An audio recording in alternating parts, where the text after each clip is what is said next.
بسم اللہ الرحمن الرحیم۔ محبت کے 40 اصول جو کہ حضرت شمس تبریز رحمۃ اللہ علیہ نے لکھی ہے،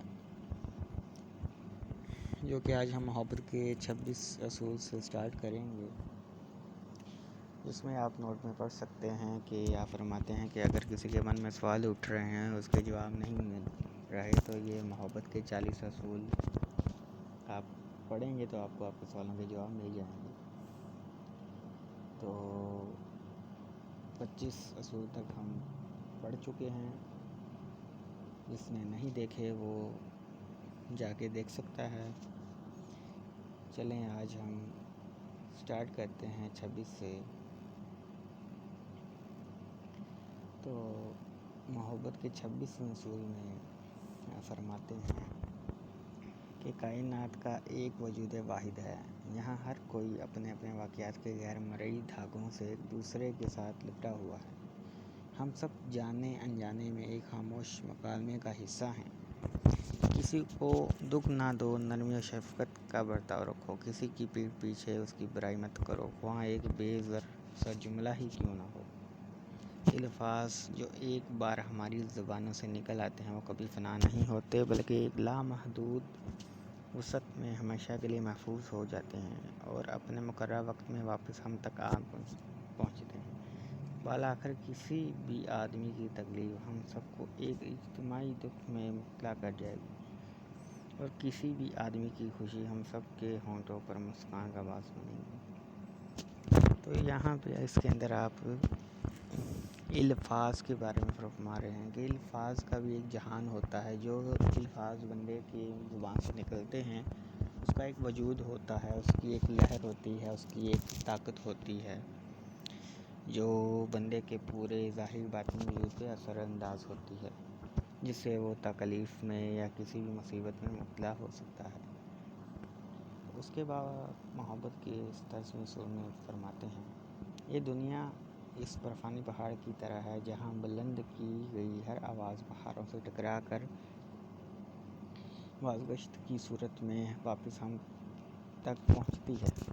جب بھی تم کوئی اچھی یا بری بات کرو گے، تم تک واپس ضرور پلٹ کر آئے گی۔ چنانچہ اب اگر تم کسی ایسے شخص کے لیے برے کلمات منہ سے نکالو جو ہر وقت تمہارا برا سوچتا رہتا ہے، تو یہ اس معاملے کو اور بھی گھمگیر بنا دے گا اور تم منفی قوتوں کے ایک نہ ختم ہونے والے چکر میں گھومتے رہو گے، بجائے اس کے کہ تم اس کے لیے کچھ برا کہو۔ 40 دن تک اس کے لیے اچھا سوچو اور اچھی بات منہ سے نکالو، تم دیکھنا کہ 40 دن بعد ہر شے مختلف محسوس ہوگی، کیونکہ تم پہلے جیسے نہیں رہے اور اندر سے تبدیل ہو گئے۔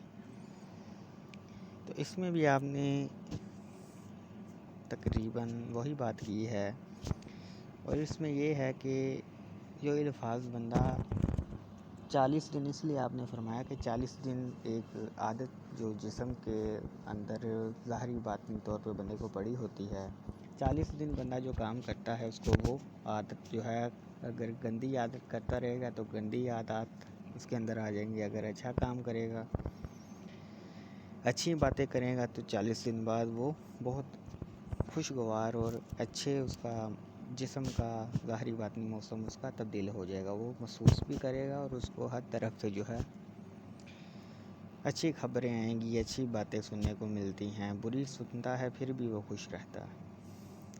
تو بہت سی چیزیں ہیں اس کے اندر سمجھنے کے لیے۔ تو محبت کے 28ویں اصول میں فرماتے ہیں، ماضی ایک تعبیر ہے، ایک نقطہ نظر ہے، جبکہ مستقبل مایا الوژن ہے، ایک سیراب ہے۔ دنیا ایک خط مستقیم کی شکل میں وقت کے دھارے میں سے نہیں گزرتی جو ماضی سے مستقبل کی طرف جا رہا ہو، بلکہ وقت ہمارے اندر سے بتدریج پھیلتے ہوئے لامتناہی کوسوں کی صورت میں گزرتا ہے۔ ابدیت لامحدود وقت کو نہیں بلکہ وقت سے ماورا ہونے کا نام ہے۔ اگر تم ابدی روشنی کے حامل ہونا چاہتے ہو تو ماضی اور مستقبل کو اپنے ذہن سے نکال دو اور فقط لمحہ موجود میں باقی رہو۔ یہ لمحہ موجود ہی سب کچھ تھا، سب کچھ ہے اور ہمیشہ رہے گا۔ اس میں آپ فرما رہے ہیں جو حال ہے بندے کا، موجود لمحہ ہے، اسی کے اندر اس نے جو کرنا ہے، اچھا کام کرنا ہے، برا کام کرنا ہے، یہی جو ہے اس کا ہی رزلٹ جو ہے آپ کو ملے گا۔ اور بھی کافی چیز ہے اگر سمجھیں تو محبت کے نتیجے میں فرماتے ہیں تقدیر کا یہ مطلب نہیں کہ تمہاری زندگی کو مکمل طور پر باندھ کر رکھ دیا گیا ہے۔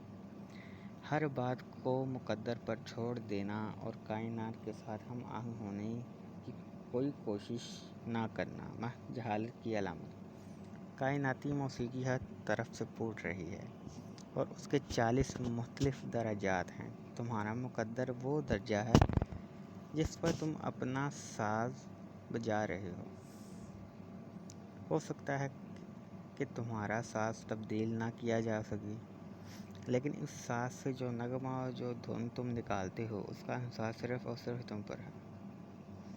یعنی اس میں آپ فرما رہے ہیں کہ جو تقدیر کی اور قسمت کے یقین کے اوپر یقین کرتے ہیں، کہتے ہیں جو تقدیر میں قسمت میں لکھا ہے وہ تو ہونا ہی ہے، بس بیٹھے رہو آرام سے خود ہی ہو جائے گا، تو ایسا کچھ نہیں ہے۔ آپ اس میں فرما رہے ہیں کہ آپ نے کرنا ہے، وقت کے ساتھ یہ ساتھ چلنا ہے، کیونکہ جو بندہ کرتا ہے وہ اصل میں اس حساب سے ہی اس کی اچھی یا بری تقدیر ساتھ ساتھ بنتی جاتی ہے۔ یہاں پہ بھی آپ فرما رہے ہیں کہ تمہارا مقدر وہ درجہ ہے جس پر تم اپنا ساز بجا رہے، یعنی جو تم کر رہے ہو وہ مقدر جو ہے وہ بن جاتا ہے۔ تو سمجھ آ گئی ہوگی۔ تو اس کے بعد محبت کے تیسرے اصول میں فرماتے ہیں سچا صوفی ایسا فرد ہے کہ اگر اس پر کوئی ناحق تہمت لگائے جائے اور ہر سمت سے اس پر ملامت کی بوچھار ہو تب بھی وہ صبر کے ساتھ یہ سب جھیلتا ہے اور تنقید کرنے والوں کے خلاف ایک لفظ منہ سے نہیں نکالتا۔ وہ الزام کی جوان میں الزام نہیں لگاتا، وہ کوئی اس کا مخالف و دشمن حتیٰ کہ غیر ہو بھی کیسے سکتا ہے جب اس کے نزدیک کسی غیر کا کوئی وجود ہی نہیں۔ وہ تو خود اپنے نفس سے معدوم ہے، چنانچہ وہ کس طرح کسی کو اپنا دشمن مخالف سمجھے جب وہاں صرف اور صرف ایک ہی واحد ذات کی جلوہ نمائی ہے۔ تو یہاں پہ آپ ایک سچا مسلمان، سچا صوفی ہے، سچے مومن کے بارے میں بتا رہے ہیں کہ وہ جو ہوتا ہے نا، کوئی بھی اس کے اوپر کسی قسم کا بھی الزام لگا رہا ہے، اس کو بلا بھلا کہہ رہا ہے، اس کو مار رہا ہے، تو وہ اس کو اس کے ساتھ برائی نہیں کرتا، وہ اصل میں اپنے اللہ کے ساتھ اور اپنے محبوب صلی اللہ علیہ وسلم کے ساتھ ہی خالص رہتا ہے۔ اور سچا مومن جو ہوتا ہے وہ اللہ اور اس کے رسول کے علاوہ جو اللہ نے حکم دیا ہے اس کا پابند ہوتا ہے، سچے دل کے ساتھ عمل کرتا ہے۔ اور یہاں پہ وحدت الوجود کے بارے میں بھی بتایا گیا ہے کہ وہ جب اپنا لا کر لیتا ہے جسم اور روح کے ساتھ، اپنے نفس کے ساتھ، جب لا ہو جاتی ہے تو وہ اللہ کے مقام پہ پہنچ جاتا ہے، تو اس کے نزدیک جو ہے اللہ تعالیٰ کی ذات ہی اس کے آنکھوں کے سامنے ہوتی ہے، تو وہ ان سب باتوں سے، ان سب چیزوں سے دور رہتا ہے۔